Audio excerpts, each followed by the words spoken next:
First of all, congrats! I hope you are enjoying your tank. Let's assure you will keep enjoying it by giving you some tips before you play. Don't play it right away without some sort of preparation. There are several things you need to keep in mind if you want to have a pleasant play experience. Number 1. Set up keybinds. There are some pretty important mechanics that you need to use, but don't have keybinds for yet. Let's go through them. Rangefinder, which on tanks that are equipped with laser rangefinders will automatically set your sight to the right distance after using it. Night vision mode, which also activates thermal vision on modern tanks. Commander sight and commander fire control. Another important keybind at every BR range is set target for squad, which will give a yellow marker to your squad members wherever you look. Number 2. Backups.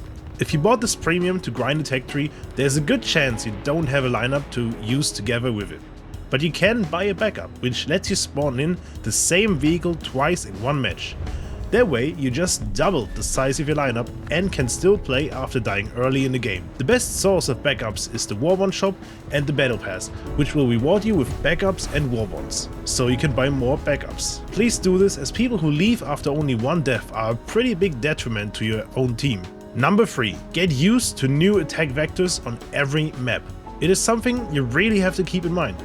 In lower battle ratings, the range at which somebody can hurt you is usually less than 1000 meters, obviously depending on the battle rating you are playing.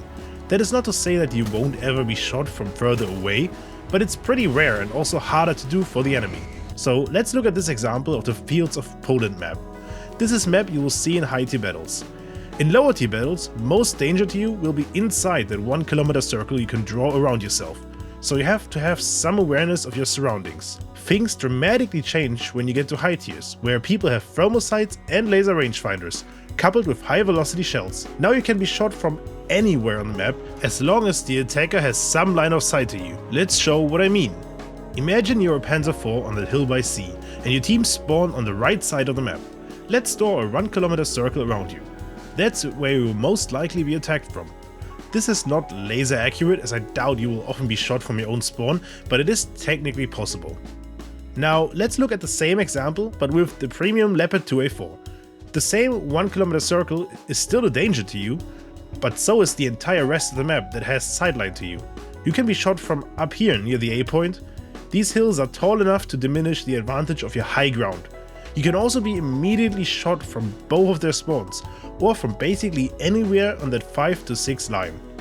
What I'm trying to say is, at high tiers, distance doesn't save you from precise enemy fire, and the game becomes much more tactical about what angles you open yourself up to fire on the enemy with minimal exposure to counterfire that can literally come from across the entire map.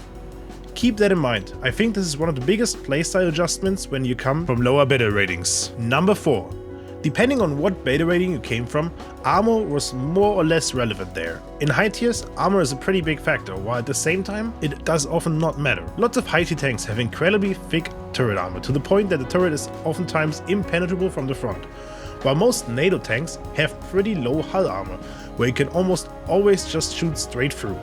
Meanwhile, Russian and Chinese tanks have incredibly thick turrets and hulls, but in case of a penetration are much less survivable because of their cramped interior and their autoloaders.